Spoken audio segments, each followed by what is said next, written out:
Oiga, hoy vamos a platicar porque ha habido mucha controversia y confusión, y lo tengo que decir de esta manera porque hoy que anduve todo el día en la calle, me pude dar cuenta que la gente está muy confundida. Hoy vi mucha gente sin cubrebocas en la calle, en el supermercado, incluso en el banco. Gente que entraba al banco y le decían, póngase el cubrebocas. No, es que el gobernador dijo que ya no. Hay mucha confusión y era de esperarse, ¿no? Cuando hay un anuncio de este tipo, de pronto la gente se emociona y dice, ya, pues dijo el gobernador que se acabó el COVID. No, dieron fin a la cuarta ola, esta cuarta ola que fue durísima, en donde tuvimos picos altísimos de contagios diarios, en donde también nuestra ocupación hospitalaria se vio comprometida, en donde tuvimos gente intubada y gente que falleció lamentablemente. Estos días, pues el día 9, a 2 años, hace 2 días de el primer paciente de COVID-19 aquí en Nuevo León, se están cumpliendo 2 años justamente. Aquí la pregunta que les decía yo ayer, ¿qué hemos aprendido de todo esto que nos ha sucedido en 2 años? Bueno, muchos cuestionan esta situación que ha planteado el gobernador del estado, de que a partir del próximo domingo, pues ya no es obligatorio el cubrebocas en áreas y espacios abiertos, públicos. Hay mucha controversia, pero hoy vamos a platicar, por supuesto, de esta situación y de qué piensan los científicos, qué piensan los especialistas. Y bueno, vamos a arrancar con este tema de que el próximo domingo, aquí en Nuevo León, ya no es obligatorio el uso del cubrebocas en lugares públicos. Mucha confusión. Hoy encontré varias personas en la calle sin cubrebocas diciendo que el gobernador pues ya había dicho que no era necesario utilizarlo. Hay mucha confusión, mucho ojo, pero queríamos aterrizar esto con los especialistas, con quienes han sido un referente desde que arrancó la pandemia, y me da muchísimo gusto saludar en la línea de este espacio informativo a la doctora Lori-Ann Jiménez Fibi, quien está ya con nosotros completamente en vivo. Doctora, muchísimas gracias por brindarnos este tiempo. ¿Qué tal? Muy buenas tardes, Lila. Gracias por la invitación. Pues ya lo sabe usted, investigadora de la UNAM, además doctora en Ciencias Médicas con especialidad en microbiología, egresada de la Universidad de Harvard. Doctor, usted ha sido un referente, muchos la seguimos en Twitter y pues usted lo ha dicho incluso en su libro, que justamente aquí lo tengo en la mano, Un daño irreparable, la criminal gestión de la pandemia en México, un libro que sin duda periodistas y la gente en general lo debemos de leer porque va a quedar para la historia, doctora. Pues espero que así sea. Esa fue la intención de escribirlo, para que tengamos memoria histórica de lo que aquí en nuestro país aconteció por la forma como esta crisis de la pandemia se ha manejado. Que nos falla aquí la memoria histórica en este país, doctora. Llama mucho la atención que cuando el gobernador Samuel García hace este anuncio de que a partir de este domingo ya no va a ser necesario ni obligatorio el cubrebocas en espacios públicos, usted inmediatamente con datos en la mano y cifras, pues dice no es el momento. Queríamos escuchar su opinión y pues para todos los regiomontanos que nos están escuchando en este momento, ¿por qué cree usted que no es momento de quitarnos el cubrebocas, al menos en espacios públicos, a pesar de que ya las cifras de contagios han ido a la baja aquí en Nuevo León? Sí, son varias las razones. Entre otras, en este momento hay mucha incertidumbre de hacia dónde se dirige la pandemia. Yo entiendo que la discursiva o la retórica de general, tanto de políticos como de la población en general, ahora es de tratar de ya hacer caso omiso de la pandemia, de no hablar de ella, de cerrar los ojos, qué sé yo, ¿no? Y pensar que de esta manera estamos ante el fin de la pandemia. Ojalá que así fuera, pero todavía no es el caso. Ahora estamos más próximos al fin de la pandemia, sin duda, y no me refiero cronológicamente, ¿verdad? Me refiero que estamos más próximos porque hay cosas en las que sí hemos avanzado, entre otras en la vacunación, en la educación de prevención de la enfermedad. Ahora estamos a punto de tener disponibles algunos antivirales efectivos contra esta enfermedad. Una serie de cosas, ¿no? Hemos dado pasos hacia el frente. Ahora, para poder ver el fin de la pandemia pronto, y si queremos ver el fin de la pandemia pronto, creo que eso es lo que todos queremos, claro, se necesitan dos cosas indispensables. Uno, ampliar la cobertura de vacunación. Esto quiere ampliar la cobertura de vacunación efectiva.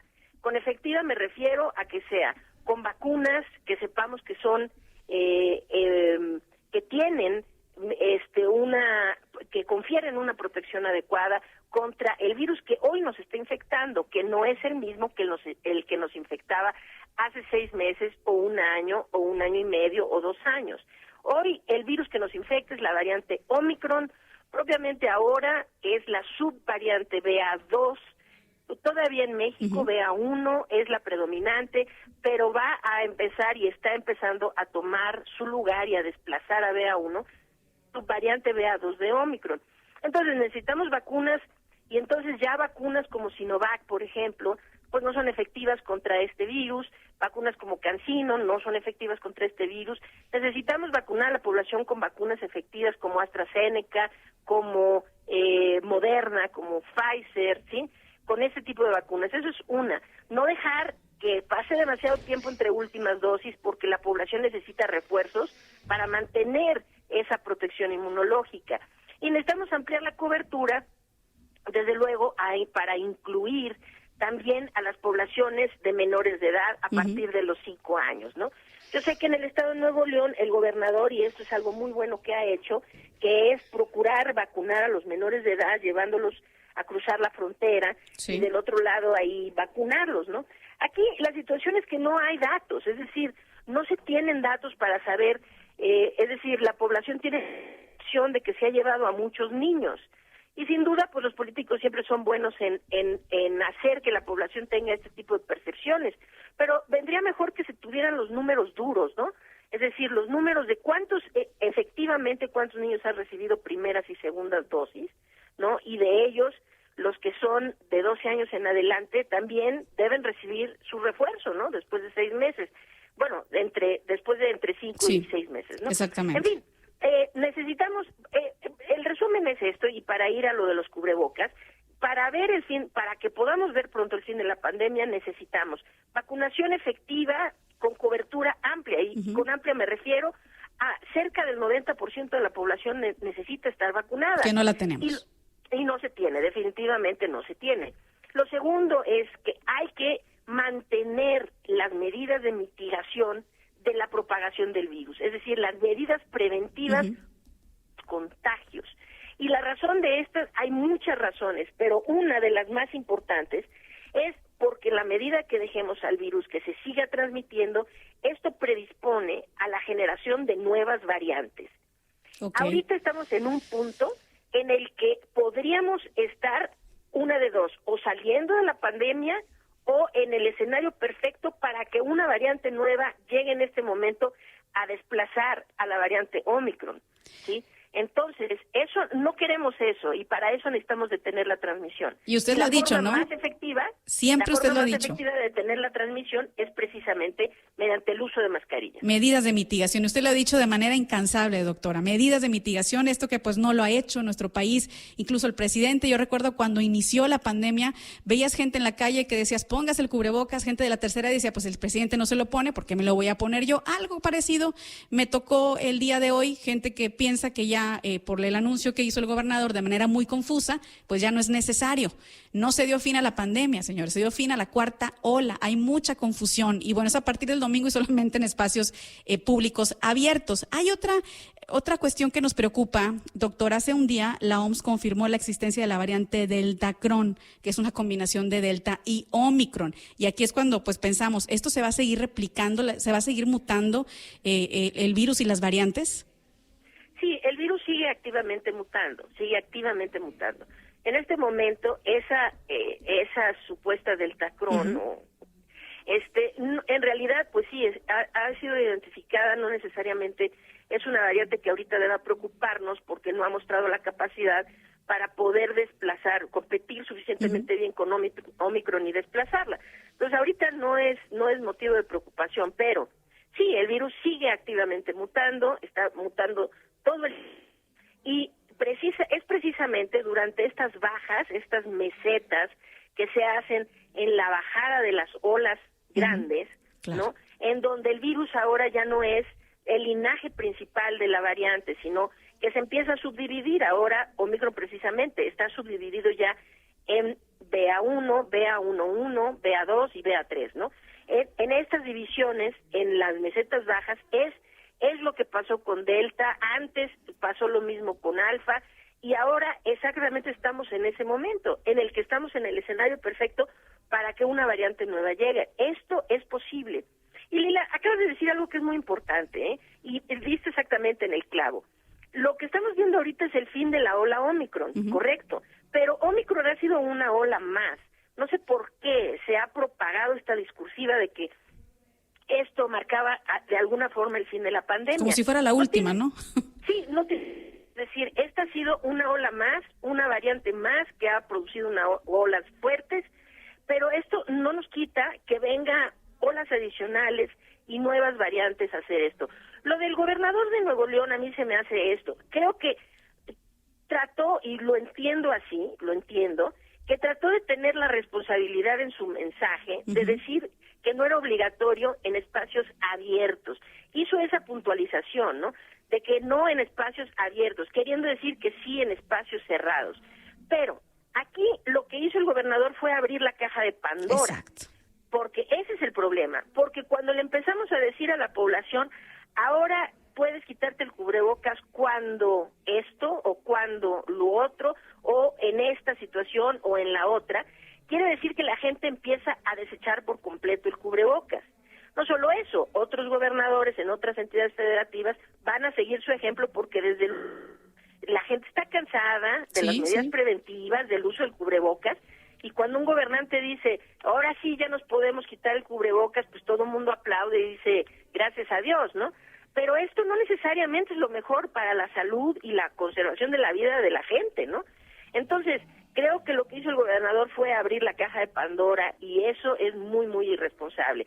En este momento no es tiempo de dejar a un lado las medidas de prevención contra el contagio de COVID-19. Necesitamos seguir llevando a cabo esas medidas.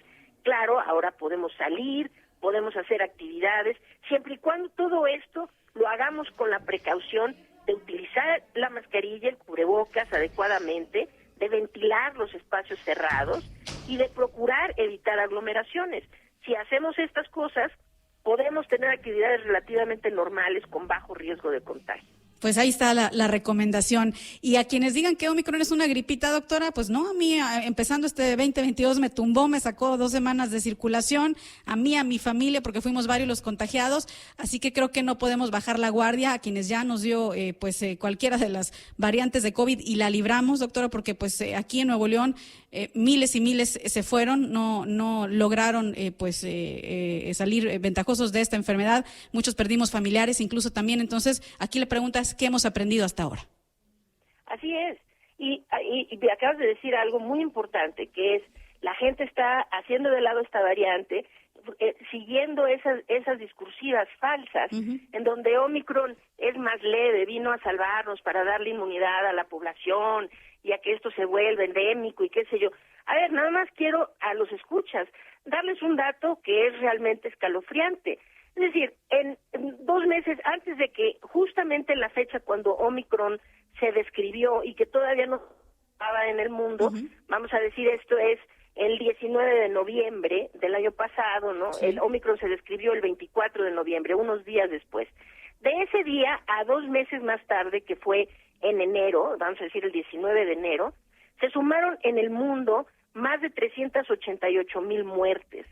Ok, pero Omicron apenas despegaba, es decir, muchas de esas muertes todavía fueron debidas a la variante Delta. Claro.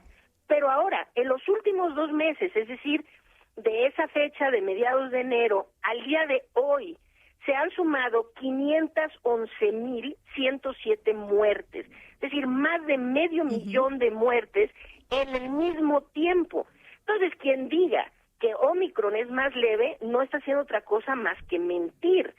Omicron ha matado a menos personas proporcional al número de contagios que otras variantes, pero no porque Omicron sea menos agresiva, es porque ahora la población, o por lo menos un segmento importante de la población, está vacunada. Pero la variante en sí muestra ser incluso más agresiva que Delta con las personas que no están vacunadas. Exacto. O que tienen esquemas parciales de vacunación. Y que muchos de ellos son nuestros jovencitos, nuestros niños. Exacto, eso incluye a los niños y los jóvenes que no se han vacunado, sin duda, y a las personas, por ejemplo, adultos mayores o de cualquier edad que tengan su esquema inicial de vacunación con una fecha ya mayor a 6 meses. Estas personas todos vuelven a ser vulnerables y esta es una variante en realidad agresiva, tan agresiva o más que Delta. Pues ahí está la información. Queríamos su punto de vista, doctora. Le agradecemos de verdad que se haya tomado el tiempo para platicarnos, ahora sí que con los números y las estadísticas en la mano. Le agradecemos muchísimo, doctora Lori Ann Jiménez Fibi, jefa de Laboratorio de Genética Molecular de la UNAM, doctora en Ciencias Médicas por la Universidad de Harvard. Gracias por brindarnos este tiempo acá a los regiomontanos. Al contrario, muchas gracias por la invitación, un placer. Igualmente, bonito fin de semana. Pues ahí está la información de los científicos, de los especialistas. Ahora sí que pues cada quien ya decide, ¿no? Si el próximo domingo se quita o no el cubrebocas. Yo hoy sí me sentí vulnerable con ver a gente en la calle que decía, pues dice el gobernador que ya no es necesario. Así que aguas, que esto no nos confunda, porque pues si ya vamos bajando en la cuarta ola, lo que va a suceder es que pues se puede volver números un poquito más altos.